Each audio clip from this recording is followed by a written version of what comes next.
What does the path of brahmacharya involve? How do I know whether I am capable of that? Celibacy is an ugly word. Because if the activity is about you, you will pile up entanglement. So you constantly do activity which is not about you. You do that much activity, when you go to bed, you don't have a moment, you fall like you're dead. When you wake up, before the birds, get busy. Rest will be taken care of by grace. Generally, your cycles are little over 12 years. Same spot you keep hitting. Most people don't even realize. It's not lifetime to lifetime, that is also there. But within this life, every 12.5 years you're going through a cycle. Most people never even notice it, that the same things are happening. Much more hyper, it'll come once in 18 months.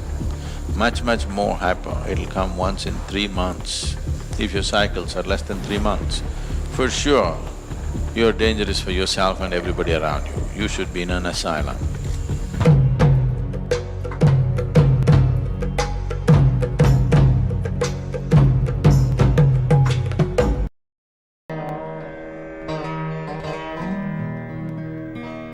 The word celibacy does not describe or is not the translation for brahmacharya. Brahmacharya means, Brahman means the ultimate, charya means the path. You're on the path of the ultimate, that is brahmacharya. Celibacy is talking only about the physical aspect of holding yourself back from an unnatural urge which is going on in the body and more in the mind. So celibacy is not the right thing to say when we say brahmacharya. What it means is, you are working to organize your energies in such a way that your joy, your love, everything that you need is within yourself. You have enough experience in life to know that nobody, however dear they may be, is 24 hours reliable. Isn't it so? Yes? Yes or no? Yes. All of you have enough experience in life to know that, isn't it? However dear and wonderful they are, nobody in the world is reliable 24 hours of the time to maintain your love and joy, isn't it so? Yes. Have you realized that, or are you still hoping?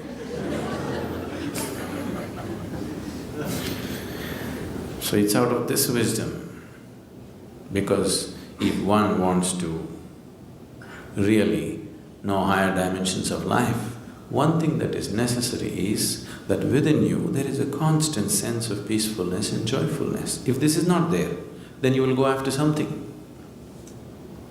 If you don't feel steadily peaceful and joyful, then you will do compulsive activity of trying to be happy. So, a brahmachari is somebody who is trying to organize his energies in such a way that to be peaceful and joyful is all his own. He is not going to lean on anybody for that. Have all the brahmacharis reached there? That's not the point. They're working towards it. They need support, they need atmosphere to make that happen for themselves. It's not a small task that they have taken up. If once a human being's way has become like this, that his peace, his love, his joy is not dependent on anybody, he has the necessary background to spring up to another dimension. If this is not there, he will naturally get entangled in compulsive activity.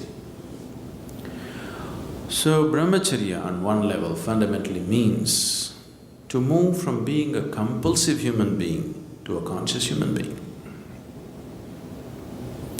You may decorate your compulsiveness with all kinds of romance around it, but do you see it's a compulsive behavior? Yes? It is not a conscious behavior. You may have the whole world with you, it doesn't matter. but it is a compulsive behavior. You can write poems about it, you can write great stories about it, you can make movies about it, but fundamentally it's a compulsive behavior which you're trying to clothe in so many beautiful clothes just to not face the reality. I'm not trying to take all the romance out of your life, okay?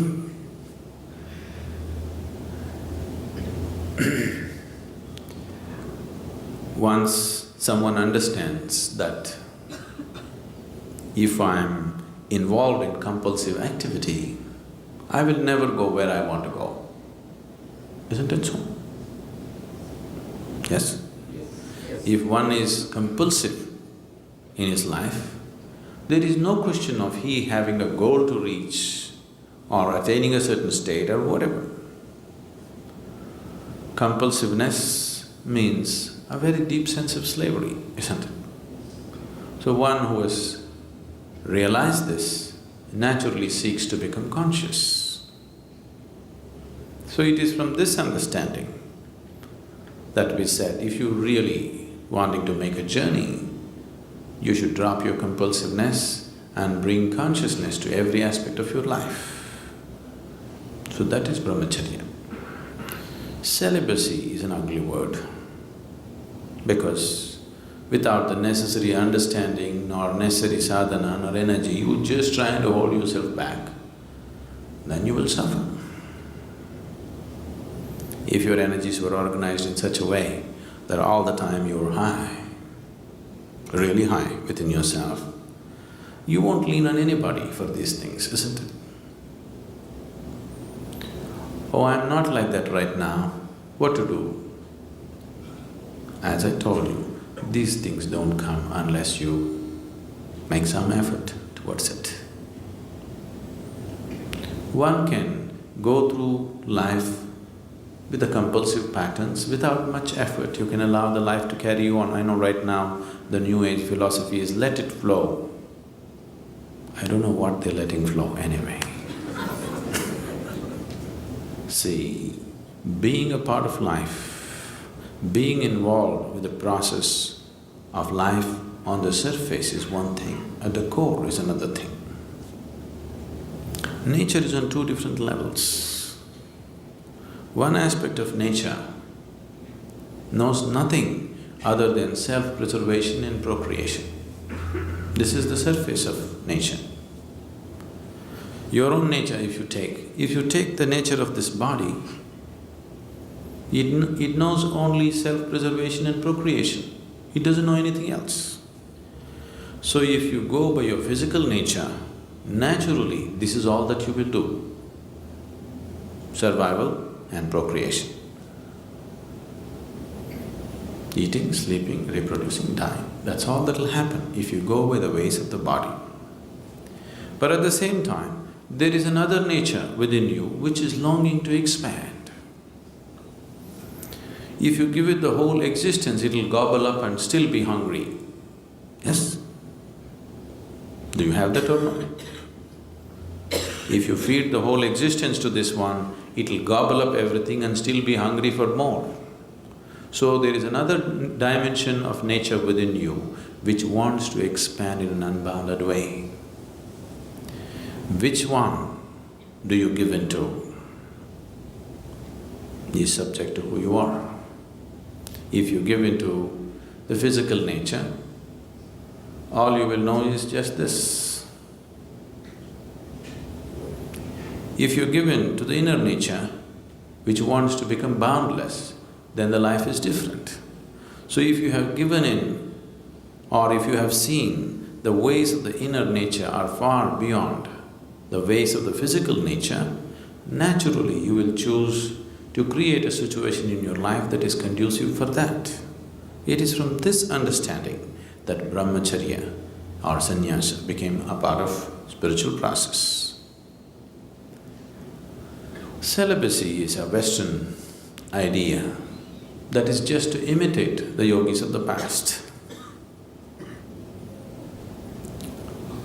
All these things have been picked up at random by people. If you are not aware of this, even 6 to 8,000 years ago, Indian yogis traveled all over Europe and Arabia. They established many things. Even when the Phoenicians were building things in Arabia, they were setting up their empire. Even then, the Indian architects, the Indian sculptors, the Indian elephants and the Indian yogis went. That's almost 5,000–6,000 years ago. If a team of elephants, laborers, sculptors, architects and yogis have to be there must have been a much longer association before that, isn't it? Suddenly one team won't end up there in those days. So wherever they went, they did create some awareness of what is the significance of their way of life. So people picked this up at random without the necessary understanding. That is how celibacy became a part of other cultures. What came from a very deep understanding, just the surface of it they took. That'll happen everywhere. See the yoga, right now yoga means just twisting your body, just the surface. Namaskaram Sadhguru. What does the path of brahmacharya involve? How do I know whether I am capable of that? Brahmacharya means to be like the breeze. That is, you don't stick to anything. It's going everywhere, we don't know where it's coming from right now. Just cross the oceans and come, here it is. It just keeps going. Brahmacharya means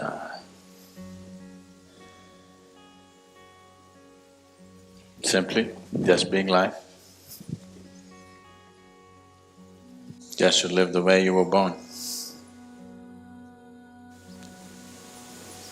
alone. Even if your mother happened to bear twins, you still were born alone. A very close association with the divine, just to live like that. Brahmacharya is not a great step. Just to exist as life is. Marriage is a great step. You're trying to do something very big. At least people believe so. Brahmacharya means you did nothing. You allowed your life to happen, just the Creator made you. You don't make anything out of it. To be on the path of Brahman or the Creator, just to be His way, not your way. Marriage, you get married thinking it's going to be your way, but it's going to be somebody else's way.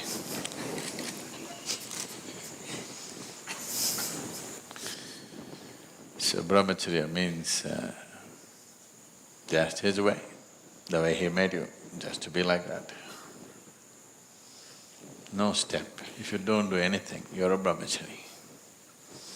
But there is sadhana, there is other disciplines. What is that about? That is just to help you to stay like that, because once you picked up material from this planet,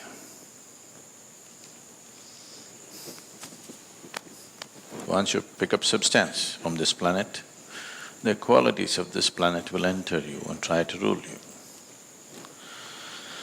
One basic quality of once you pick up earth is, there is something called as inertia. So, to be in the path of the divine means not to give in to the way of the earth. One thing is inertia, another thing is a compulsive movement. If you pick up a piece of this earth, you become like the earth. It tries to take you in circles. Cyclical movement is the basis of everything that you call as physical in the universe. The physical can exist only if it is cyclical. Brahmacharya means you don't want to succumb to the cyclical movement. Because a brahmachari has realized that the world can do without him, so he doesn't want to come back. See, cycle means if you move in a circle, however large the circle is, you come back, isn't it? Even if you're not invited. Yes or no? Once you're on a circular path, invariably you will come back. We don't know whether people want you or not, whether the world wants you or not, but you'll anyway come back because you're in a circle. So those who have realized that they're not really wanted around here, they want to be on a straight path, the path of the divine, not the planetary trajectory. So, to see that you do not succumb to the ways of the planet, because if you're identified with this, you are just a piece of the planet. Everything that you have is borrowed from this planet, and it will rule you from within. So one takes on to brahmacharya instead of as a natural process, as a path, as a discipline, so that they don't get into cyclical motion of life. They don't want to succumb to this. On and on and on, the same things happen.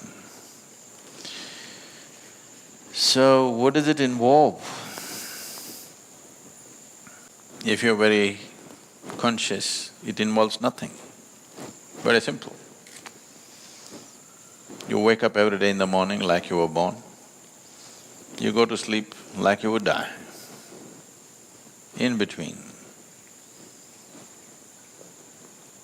whatever is useful to everybody you do, because you still not reached a place where you can exist without activity.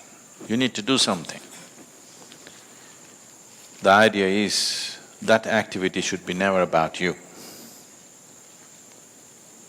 Because if the activity is about you, you will pile up entanglement. So you constantly do activity which is not about you. You do that much activity, when you go to bed, you don't have a moment, you fall like you're dead. When you wake up, before the birds get busy, rest will be taken care of by grace. Need not do too much because we invest a certain amount of energy to manufacture a brahmachari. Actually, it shouldn't be necessary. If they simply didn't do anything, they would be there. But the ways of the earth rule from within, because after all, you can't keep your body down. It has memory, it's a huge karmic pile. So it has its tendencies. To go beyond these tendencies, which are not natural to your being, but it is like… because this vehicle tends to go like this. Suppose you are driving a car and it has a little alignment problem, it keeps pulling like that. You have to straighten it, otherwise it'll go. This is just like that. This has an alignment problem. It always wants to go like this. Once it bends, it's just a question of time before it completes the circle. But because it is taking a certain period of time and one's awareness is not in any great place, every time you pass the same spot, it looks like a new place. It will. If you sat here in the afternoon, in the same place where you're sitting, the whole place would look different if it's sunny and in a different way. Now you sit, it looks different. Come at 12 in the night and sit down, it looks different. So you think you come to a different place every time. But no, it's just a question of time, season and short memory. Because of a certain mathematic involved in the movement of the planet. Generally your cycles are little over 12 years. Same spot you keep hitting. Most people don't even realize. It's not lifetime to lifetime, that is also there. But within this life, every 12.5 years you're going through a cycle. Most people never even notice it, that the same things are happening. Most people, 99.9% of the people don't notice. Very few people notice the same situations and both physiological, psychological and outside situations, similar things are coming by. If you're little hyper, it will come every 6 years. If you're a little more hyper, it'll come every 3 years. Much more hyper, it'll come once in 18 months. Much more hyper, it'll come once in 3 months. If it comes below 3 months, you shouldn't be here, you should be in a mental asylum. Yes, if your cycles are less than 3 months, for sure, you're dangerous for yourself and everybody around you. You should be in an asylum. Because your cycles are so short, you will become volatile, dangerously volatile. So, whether you're doing a 12-year cycle or you're doing a 3-month cycle, it's just the difference is only question of percentages of madness, isn't it? If you're doing 3 months, everybody can see that you're mad. If you're doing 12-year cycles, people don't make out, but you know. If you're sincere, you know you're crazy. If you're straight with yourself, you clearly know you're crazy. Only thing is, because it's 12.5 years or so, you can fool the world that you're okay. If… I want you to, all of you to look at this. Sincerely look at yourself. Don't worry about the social impact.